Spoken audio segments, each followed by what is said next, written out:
What is going on, football fans? Back at it with another New York Giants video. Should have my first mock draft up in 2 days, waiting for the conclusion of the secondary portion of the combine today. And I'm sure a lot of New York Giants fans are going to have their eyes on guys like Sauce Gardner, as well as players like Kyle Hamilton, two players that the New York Giants potentially could take with either the 5th or 7th overall selection. Listen, if you watch my channel, you know I'm a guy that hammers home the offensive line. It's something that I think the New York Giants need to address in this year's draft. Whether or not they do it in the first round, that remains to be seen.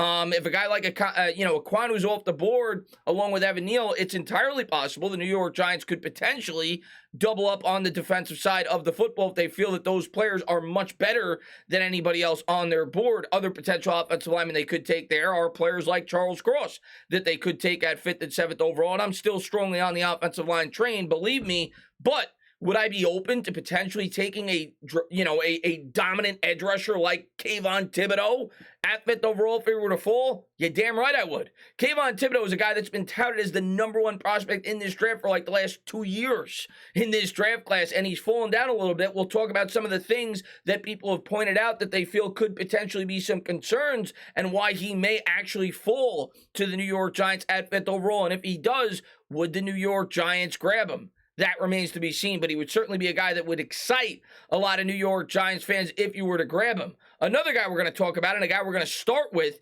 is Trayvon Walker. Trayvon Walker was mocked as high as 5th overall to the New York Giants just 4 or 5 days ago by Daniel Jeremiah before the NFL Combine started. And he's a guy that a lot of New York Giants fans have fixated on since then. Daniel Jeremiah, more often than not, is pretty accurate with his mocks. A lot of times he draws attention to players that a lot of people weren't really looking at beforehand. You think back to the draft when the New York Giants took Andrew Thomas. He was really the first guy that started talking about Mekhi Becton, and Becton ended up going 11th overall to the New York Jets, but he was the first guy that really drew attention to him. And he was the guy that has drawn attention to Travon Walker. He had the New York Giants taking him 5th overall in his latest mock. And Walker yesterday, when you watch him play, you're talking about a guy with 35-inch arms, 272 pounds, that looked like he could play the tight end position. He was dropping back at coverage drills like it just looked so natural to him. He looked like such a natural athlete, and he really impressed me. Now, why are his stats not eye-popping? Well, he didn't really get much of an opportunity at Georgia before this year, in which he recorded about 6.5 sacks. He was behind on the depth chart, behind guys like Azeez Ojulari. Make no mistake about it, the guy is an incredible athlete, but Georgia, when you look at that football program, they have the best defense by a mile at the collegiate ranks, so that may have something to do with it. The other thing that people talk about with him is he's a bit of a tweener. Some people feel like he needs to gain about 10 pounds at the NFL level if he wants to play on the inside in a 4-3 alignment at the defensive tackle position, or potentially on the end in a 4-3 defensive end alignment, or lose 10 pounds if he wants to be a stand-up linebacker. But he definitely has the athletic ability to be able to do both, at least in my opinion, when you watch this guy play. And I watched a lot of film on him before the Combine, and after yesterday, when I saw what he did, I watched even more, and he's certainly a very impressive athlete. And we'll get into some of the things that some of his former coaches and teammates have said about him at the collegiate ranks.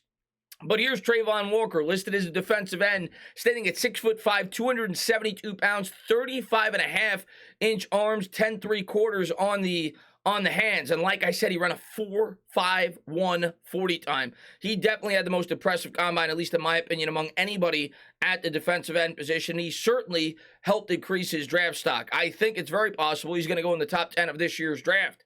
NFL insider Peter Schrager said on the broadcast that he'd received multiple texts about Walker being taken inside the top 5, potentially even over Aiden Hutchinson. Now, Aiden Hutchinson yesterday had a very impressive 3-cone drill, left a little bit to be desired in the 40-yard dash. I think he ran a 4.74. The one question mark with him from a physical standpoint, his arm length actually measured very low for a defensive end or a potential NFL defensive end. So some people may have questions about that, but I don't see Aiden Hutchinson falling too far. But his arm length, I think, was about 32 inches, if I'm not mistaken. The average arm in the NFL is about 33.5. So a lot of people question that in terms of his measurements. Still had a fairly impressive combine, but a guy like Walker certainly stood out a little bit more in terms of just his raw physical attributes.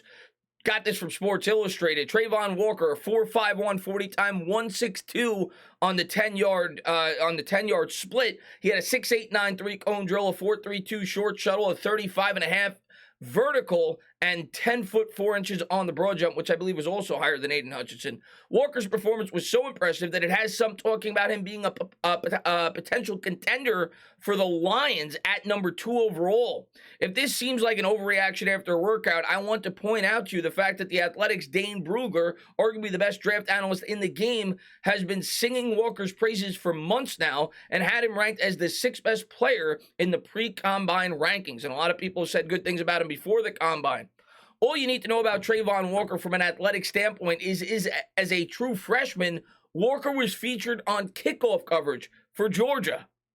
After playing behind the likes of Malik Herring and Azeez Ojulari for his first 2 seasons in Athens, 2021 served as the first time in the spotlight, playing opposite of Adam Anderson and Nolan Smith for the majority of the season, a year in which I think he recorded, like I said earlier, 6.5 sacks. But like I said, he was kind of buried down on the depth chart with a really talented Georgia roster. The other thing I think I forgot to pull up was his teammate talked about how he ran 19 miles per hour in punt coverage his freshman season well at Georgia. So you're talking about a guy who was probably the most versatile defensive lineman in this year's draft class. A guy that could drop back at coverage, a guy that could play multiple positions and is a very impressive athlete. So we'll see if the New York Giants have any potential interest in him as the draft fast approaches. But Walker's stock is certainly skyrocketing after the performance he put forth yesterday. The next guy we're going to talk about is Kayvon Thibodeaux, and most Giant fans and most NFL fans are going to know a lot about him. Kayvon Thibodeaux out of Oregon has been touted as the number 1 prospect in this year's draft for about 2 years.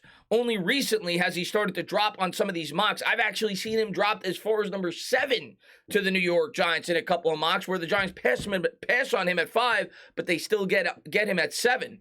And a couple of the reasons why he is dropped has nothing to do with his physical ability. It has to do with the fact that some people feel like he may not have a love for the game.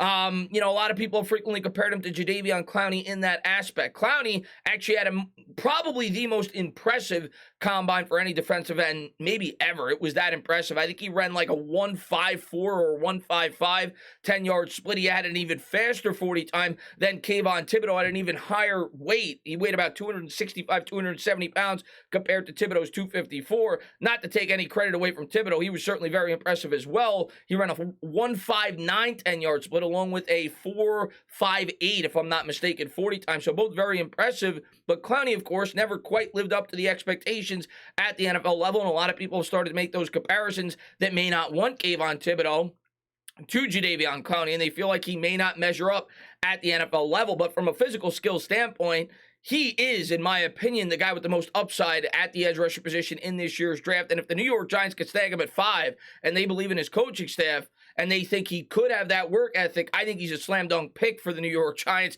and a guy that a lot of Giants fans would welcome. In terms of his measurements, 6'4", 254, 33 1/8 on the arms, 9 3/4 on the hands. Let's learn a little bit more about Thibodeaux. Coming out of high school, he was ranked the number 2 prospect in all of football nationally, and the 49th all-time in terms of the way that they rank these players. He was the 49th highest ranked high school player ever coming out of high school going into the collegiate level. Withdrawing early because of how long the day was, and this was kind of a knock at him yesterday at the Combine, according to the NFL Network, probably won't help his case. It might not hurt his case either, of course, because before Thibodeaux packed his bags, he ripped off a time of 4.58 seconds in the 40-yard dash, which is excellent for a 6'4", 254-pound defensive lineman, and the 10-second split came in at a lightning fast 1.59, like I said earlier, which is elite. To put that in perspective, I think that was high. I looked at a lot of the high-end edge rushers that were drafted early in drafts. I think Myles Garrett was a 1.63. He was higher than most of them, outside of Jadeveon Clowney, who was about 1.54 or 1.55. He also did 27 reps on the bench press, which I think was the highest amongst any of the defensive linemen. I think that's what I read, and it was even more impressive due to how long his arms were. Aiden Hutchinson did not partake in that part of the Combine, though. I just talked to Kayvon Thibodeaux. This was Thibodeaux explaining why he left early. NFL Network Stacey Dale reported, he just put his sweats on and is done for the day because he told me the defensive line is working right now and he wants to do both linebacker and defensive line drills. So he wants to show, I guess his reasoning was he wants to be able to show his ability to play both positions. He's going to wait for his pro day so he can do linebacker and defensive line drills. He wants to get it all wrapped up in one day. Dale later went on to say that Thibodeau was unhappy with his performance Saturday. He wasn't totally pleased with it, Dale said on air. He thought it was an okay average for him. He had a good split, he said, just didn't finish as well as he wanted to on the back end, talking about his 40-yard dash time. So he wasn't necessarily pleased overall with his day, but again, the D-line working now, he wants to work with the linebacker and D-line drills and do it all on his pro day, which is not that uncommon. You've seen a lot of high-end prospects want to wait till their pro day to do some of the drills. So I'm not going to go crazy about this. When you're a prospect touted as highly as he is, everything's going to be magnified, and Thibodeau's going to have to deal with that. And if he is drafted by the New York Giants, it's something he's going to have to know comes with the territory. People are going to try to pick apart anything you potentially do, and the New York Giants pressed him on that. We'll get to that in 1 second. I've talked to the Giants. We had a great interview, Thibodeau said. They were kind of on me. They were giving me a hard time, but I felt like it was like that big brother moment where you give them a hard time because they're interested in you and they like you. For me, just showing them that I'm really a guy. I grew up in a big city, so a big city is nothing new to me, right? And then they went into more specific details. I don't know if I pulled up the quotes as to what the New York Giants said. I think I actually did here. I don't think I necessarily have to convince teams I love football, but that's the media narrative, right? Thibodeau said. There always has to be some narratives, and for me, I'm an LA kid, and if you know the adversity that I went through to get here and the things that I had to sacrifice and the things that my mother had to sacrifice to get me here today, you really understand how I feel in my heart. And when you talk about fire, you talk about passion, you can't even really explain it. I get emotional thinking about it because all the sacrifice it took for me to get here. I wouldn't even have made those sacrifices if I didn't love the game.